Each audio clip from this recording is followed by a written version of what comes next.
CC. We are unsportsmanlike here on ESPN Radio, ESPN2. We are presented by Progressive Insurance. So the Lakers and Thunder had a baseball series, 2 games in a row, not in back-to-back nights. They took Monday night off. But the Thunder win last night, 136-120. Their 51st win by double digits this season. Ooh. 51st win. And Shai Gilgeous-Alexander had 42 points, his 13th 40-point game of the year, and his 72nd straight 20-plus point game. He's so freaking good, man. He's so good. Oh, so smooth, too. I mean, he is an assassin. But the story of the night is that Luka got thrown out of this game.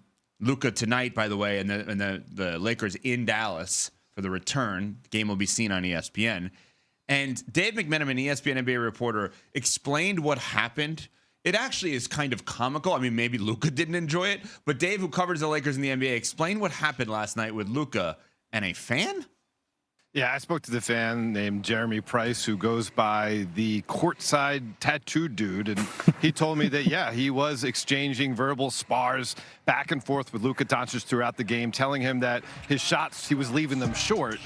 And then, obviously, Luka turned back around and shot a verbal spar back at him, and the fan believed that the referee, JT Orr, thought it was aimed at him when the fan admitted it was aimed at him. And the fan told me that last year he has a history of going back and forth with Luka. They did it in the playoffs last year as well. Now, the pool report, Tony Brothers, the official crew chief, said that the vulgarity was directed at the official, but clearly the fan didn't believe that was the case. I mean, should Luka have been thrown out for talking trash to courtside tattoo dude? I mean, we're showing the video on TV. Luka starts laughing when he gets thrown out because he's like, I wasn't talking to you. I was talking to the fan. To courtside tattoo dude. He wasn't talking to the ref that time.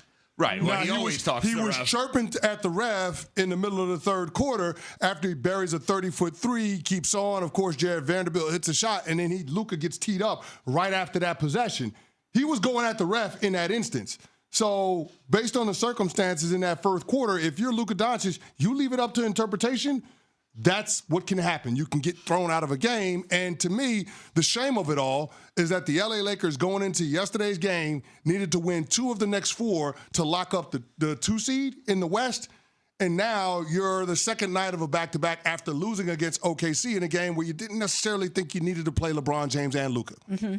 So it just puts you up against it now where you've got to win 2 of your next 3 games. Now, based on the opponents, they should be able to take care of business. You should be able to beat the Mavs. You should be able to beat the Blazers in game 82. So I'm not going to panic, but that to me is another one of those examples of the immaturity of Luka Doncic, and that's something that worries me moving forward, not just for this postseason, but as the Lakers start to build around Luka for the foreseeable future and transition from LeBron James. Yeah, I know that this was a comical misunderstanding in the moment, but it does lend itself to what we have known Luka Doncic to be and what some of his Achilles heels are, and maybe some of the contributing factors to Dallas ultimately saying, we don't think that these are habits that you'll ultimately able to break, whether it's the consistent conditioning, the complaining to the officials, the chirping. These are things that historically we have seen Luka do time and time again.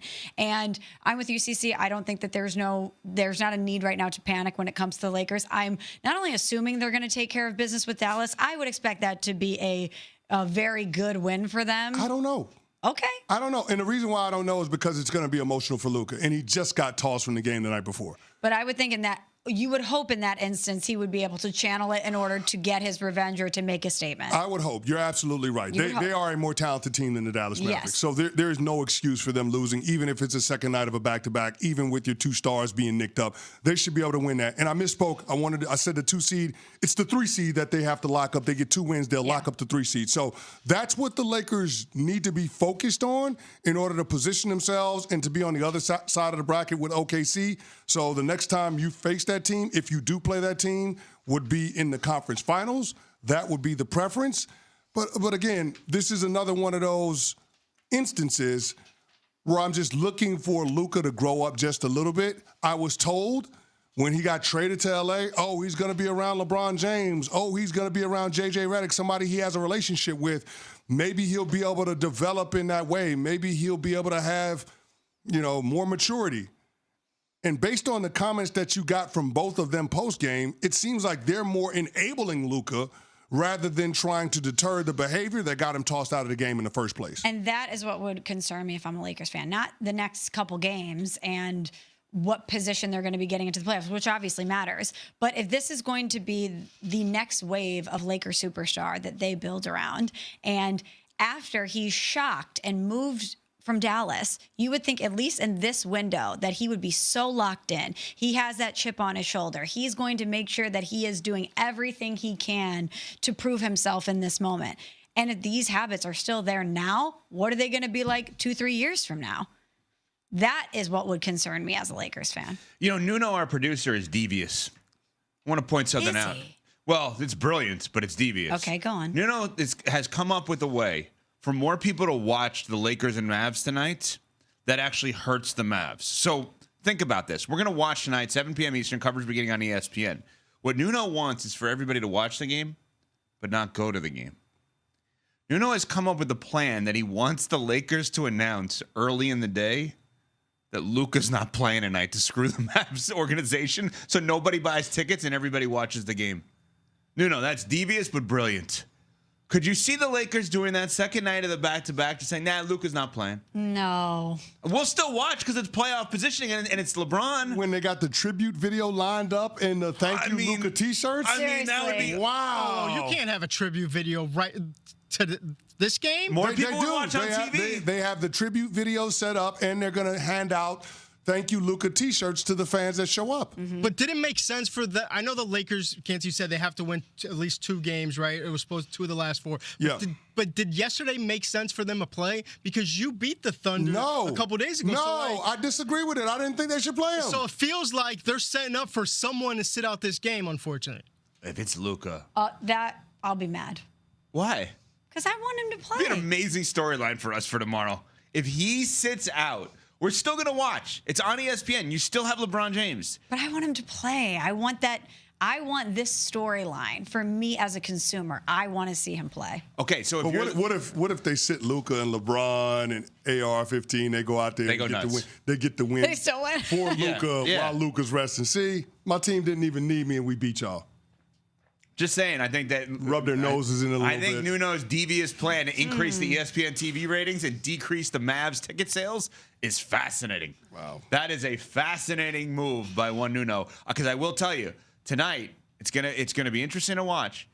I don't know that we'll ever see an opposing player cheered as much as Luka will be in Dallas tonight if he plays, assuming he plays. Every time he touches the ball, they're gonna cheer him, not boo him. And for Luka, it seems like the grass has been greener in LA despite what happened last night, just like true. CC. We are unsportsmanlike here on ESPN Radio, ESPN2. We are presented by Progressive Insurance. So the Lakers and Thunder had a baseball series, 2 games in a row, not in back-to-back nights. They took Monday night off. But the Thunder win last night, 136-120. Their 51st win by double digits this season. 51st win. And Shai Gilgeous-Alexander had 42 points, his 13th 40-point game of the year, and his 72nd straight 20-plus point game. He's so freaking good, man. He's so good. Oh, so smooth, too. I mean, he is an assassin. But the story of the night is that Luka got thrown out of this game. Luka tonight, by the way, and the Lakers in Dallas for the return. The game will be seen on ESPN. And Dave McMenamin, ESPN NBA reporter, explained what happened. It actually is kind of comical. I mean, maybe Luka didn't enjoy it, but Dave, who covers the Lakers in the NBA, explained what happened last night with Luka and a fan. Yeah, I spoke to the fan named Jeremy Price, who goes by the courtside tattoo dude, and he told me that, yeah, he was exchanging verbal spars back and forth with Luka Doncic throughout the game, telling him that his shots, he was leaving them short. And then, obviously, Luka turned back around and shot a verbal spar back at him, and the fan believed that the